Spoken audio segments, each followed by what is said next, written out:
کہ سورج اور چاند اللہ کی نشانیوں میں سے ایک نشانی ہے. لا ينكسفان بموت احدهما حیاته، نہ تو یہ کسی کی موت کی وجہ سے گرن ہوتے ہیں، نہ کسی کی زندگی کی وجہ سے. بل يخوف اللہ بہما عبادہ، اللہ ان کے ذریعے اپنے بندوں کو ڈراتے ہیں. یہ بخاری مسلم کی حدیث ہے، اپنے بندوں کو خوف زدہ کرتے ہیں.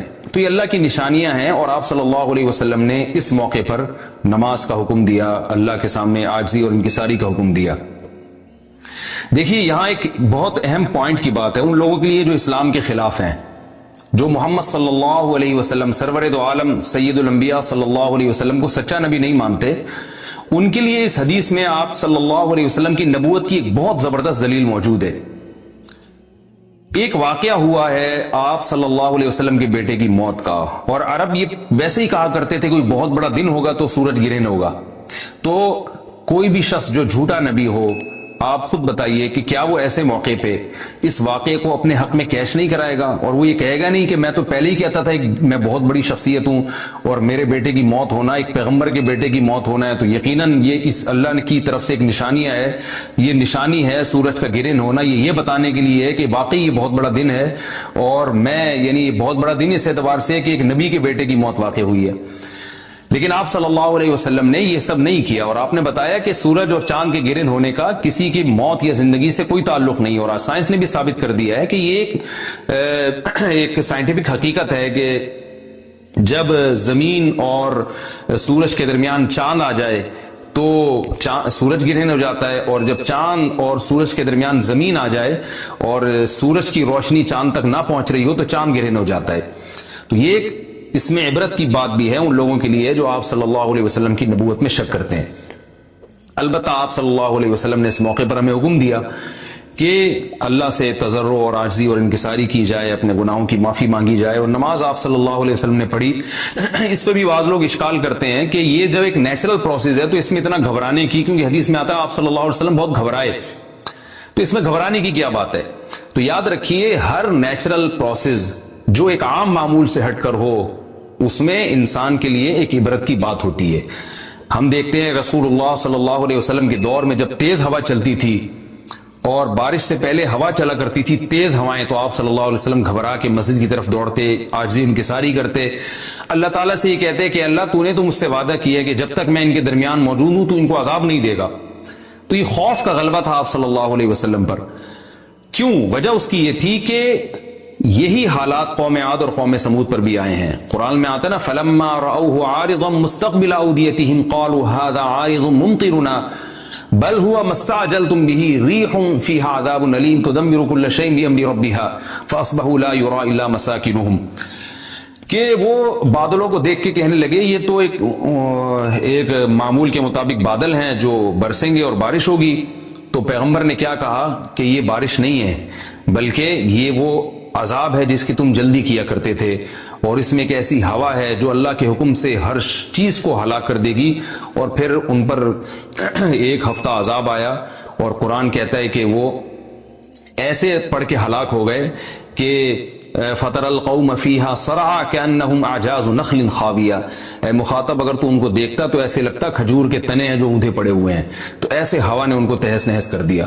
تو یہ عام معمول سے ہٹ کے جب بھی اس کائنات میں کوئی تغیر آتا ہے تو اللہ کی نشانیوں میں سے ایک سائنٹیفک حقیقت بھی ہے، اس کی ایک لاجک بھی ہے، لیکن اس کے ساتھ ساتھ اللہ کی نشانیوں میں سے ایک نشانی بھی ہے، اور ایسی نشانی ہے جس سے ہمیں ڈرنا چاہیے کہ اللہ تعالیٰ کو اختیار ہے، وہ جب چاہے سورج کی روشنی چھین لے، چاہے کسی بھی طرح سے چھینے.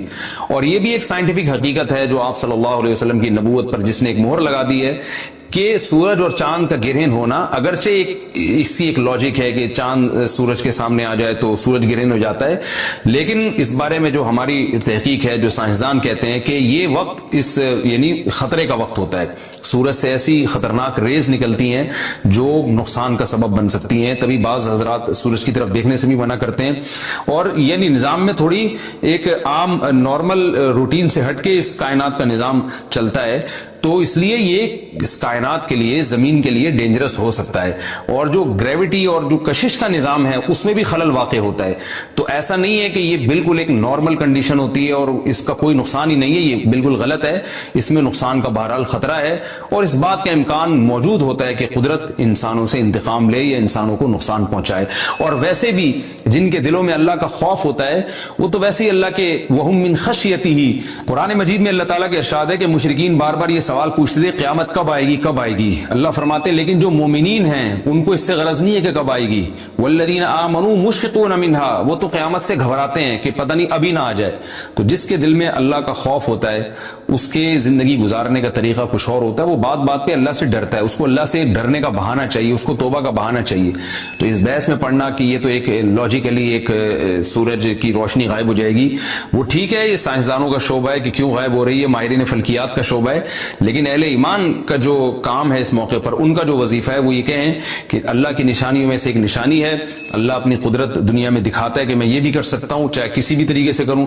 تو ہمیں اس موقع پر بہر اللہ کے سامنے جھکنا چاہیے، اپنے گناہوں سے معافی مانگنی چاہیے، اور وہی عمل کرنا چاہیے جو رسول اللہ صلی اللہ علیہ وسلم نے ہمیں بتایا ہے. اور اس بارے میں جو توہمات پھیلے ہوئے ہیں اس سے بھی ہمیں اجتناب کرنا چاہیے. جیسے نبی صلی اللہ علیہ وسلم نے عربوں کے وہم کو دور کیا ہے، بھائی اس کا کسی کی موت اور زندگی سے کوئی تعلق نہیں ہے. تو اسی طرح آج کل لوگوں میں ایک سورج اور چاند گرہن ہونے کے بارے میں وہم بھی بہت ہے کہ پتہ نہیں کیا ہو جائے گا، حاملہ عورتیں نہ نکلیں، فلانا نہ کرے اور فلانا خربوزہ نہ کھائے، اس موقع پر کسی نے تربوز کھا لیا تو یہ ہو جائے گا. الٹی الٹی باتیں پتہ نہیں کیا کیا مشہور ہیں. یہ خربوزے تربوز کی تو میں ویسے ہی مثال دے رہا ہوں. تو کوئی بھی چیز جب کہنی ہو تو پوری طرح سے اس کی ریسرچ کریں. مجھے نہیں پتا حاملہ عورت کو فائدہ ہوتا ہے نقصان ہوتا ہے سورج گرہن ہونے سے، لیکن اگر نقصان بھی ہوتا ہے تو اس کی کوئی مستند دلیل ہونی چاہیے آپ کے پاس. ایسے ہی سنی سنائی باتیں آگے نقل نہ کریں. تو بہرحال ہمیں جو کرنے کا کام ہے، جو رسول اللہ صلی اللہ علیہ وسلم نے بتایا ہے، وہ کام بخاری اور مسلم کی حدیث کے مطابق نماز ہے. انفرادی بھی ہے، جماعت سے بھی ہے. مستحب یہ ہے کہ جماعت سے نماز پڑھی جائے مسجد میں یا کسی بھی میدان میں، اور 2 رکعتیں امام پڑھائیں گے، اور اس میں سرن تلاوت بھی کر سکتے ہیں، جہری تلاوت بھی کر سکتے ہیں. دونوں رائے ہیں علماء کی. آج کل جہری کو اس لیے ترجیح دی جاتی ہے کہ صلاۃ کسوف میں جو رسول اللہ صلی اللہ علیہ وسلم کی سنت ہے وہ لمبی نماز ہے. تو لمبی نماز پڑھیں گے تو اگر آپ آہستہ آواز سے پڑھیں گے تو لوگوں کو تھکاوٹ کا احساس زیادہ ہوتا ہے، جہری پڑھیں گے تو تھکاوٹ کا احساس کم ہوتا ہے. تو اس لیے دونوں قولوں پہ فتویٰ دیا جاتا ہے. وہ ایک قول راجح ہے اور ایک میں آسانی ہے. تو آسانی اس قول میں ہے کہ جہری تلاوت کی جائے، اس میں لوگوں کو نماز میں کھڑا رہنا آسان ہوتا ہے. تو لمبی سے لمبی نماز پڑھی جائے، اس میں 2 رکعتیں پڑھی جائیں اور خوب طول دیا جائے اس کو، اور اتنا طول دینا کہ لوگوں کا خطرہ ہو کہ نماز ہی چھوڑ کے بھاگ جائیں گے. یہ بہرحال درست نہیں ہے، کیونکہ آپ صلی اللہ علیہ وسلم نے امام کو مقتدیوں کی رعایت کا حکم دیا ہے. اور کوئی جماعت سے نماز میں شریک نہیں ہو سکتا تو گھر میں نماز پڑھیں، انفرادی نماز پڑھیں. نماز نہیں پڑھ سکتے تو توبہ استغفار کریں. بہرحال یہ وقت جو ہے توبہ استغفار کا ہے، اپنے گناہوں سے معافی مانگنے کا ہے. میرا رب مجھے رات کے اندھیروں سے نکال کے دوبارہ، کتنی بڑی خدا کی قسم، یہ سورج کا طلوع ہونا اتنی بڑی نشانی ہے اللہ کی وجود کی. ایتھیس اور ملحد پاگل ہوتے ہیں. مجھے لوگ کہتے ہیں ملحدوں پہ کو معاف کر دیں، بیان نہ کریں آپ، بہت بیان ہو گیا ملحدوں پر. لیکن بھائی کیسے یار چھوڑ دیں؟ اتنی بڑی خدا کی نشانیاں دیکھ کر جو بدبخت کہتے ہیں یہ آٹومیٹیکلی ہو رہا ہے. اور یار ایسا سسٹم، اتنا ایندھن اس کے اندر، ایسی روشنی، کیسا، جیسے آپ تکے کو گھماتے ہیں نا جب پکاتے ہیں، کوئلے پہ جب تکا پکاتے ہیں، ادھر سے پک گیا، اب کیا کرو؟ گھماؤ. یہ خود بخود گھومتا ہے؟ گھمانا پڑتا ہے، یا ایسا سسٹم لگانا پڑے گا کہ گھومے. وہ سسٹم کوئی لگا کے دیتا ہے. تکے میں خود بخود اتنی عقل نہیں ہوتی کہ کروڑوں سال میں ترقی کرتے کرتے ایسا بن گیا کہ آٹومیٹک گھومنا خود بخود ہی شروع. یہاں سے پک گیا، اب یہاں سے پکاؤ. ہے بھائی یہاں سے تو پک گیا، اب کیا کرو؟ اب یہاں سے پکاؤ مجھے. تکا خود بخود کروڑوں سال میں بھی اتنا ذہین نہیں ہوتا. تو یہ سورج اور زمین اتنے ذہین کیسے ہو گئے کہ سورج گیا اور پوری دنیا کو لائٹ دیتا دیتا ساری دنیا میں کی فصلیں اگاتا، وٹامن ڈی پرووائڈ کرتے کرتے کرتے کرتے ابھی سورج امریکہ والوں کو نواز رہا ہے. اس وقت یہاں رات ہو رہی ہے نا، امریکہ میں دن ہے. سورج وہاں جا کے گوروں کو وٹامن ڈی دے رہا ہے، ان کی فصلوں میں جان پیدا کر رہا ہے. ہمارا نمبر ابھی، ہم تکے کی وہ والی سائڈ ہے جو انگارے کے دوسری طرف گئے ہوئے ہم لوگ. بھئی یہاں سے تو زمین پک گئی ہے، اب اس کو تھوڑا سا اندھیرے میں رکھو، اس کو پکانے کی ضرورت نہیں ہے. اب میرے اس طرح پکانے کی باتیں کرنے سے ایتھیس کو تپانے کا کام ہو رہا ہے. حقیقت ہے نا, جب سورج پکا رہا ہے اور ایتھیسٹ ہمیں تپا رہا ہے, خود بھی تپ رہا ہے الٹی باتیں کر کے. تو یہ بھائی کیسا خوبصورت نظام ہے یار. سورج کا جو طلوع ہے نا خدا کی قسم یہ اللہ کی بہت بڑی نشانی ہے. لاکھوں کروڑوں سال ہو گئے سورج کی حرکت میں کوئی تبدیلی نہیں ہو رہی. کتنا بڑا آگ کا ایندھن ہے, آگ کا ایندھن زمین سے لاکھوں گنا بڑا. اتنی آگ اتنا ایندھن کہاں سے آ گیا؟ اسٹیل مل میں جو ایندھن جس سے لوہا پگھلایا جاتا ہے یہ آٹومیٹکلی پیدا ہو گیا, یہ اس کو پیدا کیا گیا ہے, یہ تو ڈالا جاتا ہے نا اس میں بھٹیوں کو جلانے کے لیے. سورج میں کہاں سے آ گیا؟ اتنی آگ برسا رہا ہے, اور ایسی لائٹ ہے اس کی کہ آپ جب سورج کی روشنی ہوتی ہے آپ کے ہزار وولٹ کے بلب فیل ہو جاتے ہیں, پتہ ہی نہیں چل رہا ہوتا کہ جل رہے ہیں کہ بجھ رہے ہیں. تو کیا تن تناتا ہوا شان کے ساتھ مشرق سے نکلتا ہے.